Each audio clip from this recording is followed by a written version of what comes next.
Sir இது வந்து tiger balm சொல்லுவாங்க. Tiger balm. ஆமா. ஓகே. இதோட இது பாத்தீங்கன்னா நம்ம அணிவுண்டு வந்து பச்சை கலர்ல இந்த மாதிரி தானே பார்த்துருப்பீங்க. ஆமா. இது வந்து ரெட் கலர்ல இருக்க மாதிரி இருக்கும். ரெட் கலர்ல. ஆமா, ரெட் கலர்ல இருக்கிற மாதிரி இருக்கும். ஓகே. ஆமா. சைஸை பாத்தீங்கன்னா உங்களுக்கு நல்லா குவாலிட்டியா இருக்கிற மாதிரி இருக்கும். ஓகே. இதெல்லாம் பாத்தீங்கன்னா சவுண்ட் வந்து ஹெவியா கேட்கும். இதோட பிரைஸ் வந்து உங்களுக்கு வந்து 300 ரூபாய் வரும்.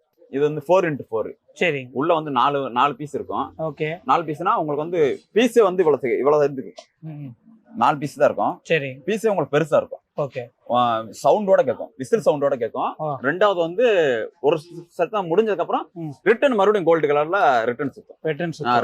ஆப்போசிட் சுத்துற மாதிரி இருக்கும். சரி. இதோட பிரைஸ் வந்து உங்களுக்கு 150 ரூபா வரும். குருவி பண்டல். இதெல்லாம் உங்களுக்கு பார்த்தாலே உங்களுக்கு தெரியும். எவ்வளவு வருது? இது வந்து 150 வரும் சார். ஓகே. உங்களுக்கு மித்த இடத்துல பாத்தீங்கன்னா உங்களுக்கு இவ்வளவுதான் சைஸ் இருக்கும். சரி. இது வந்து உங்களுக்கு எவ்வளவு அகலமா உங்களுக்கு போட்டிருக்காங்க பாருங்க. ஓகே. இதோட பிரைஸ் வந்து 150 ரூபா வரும். சரி.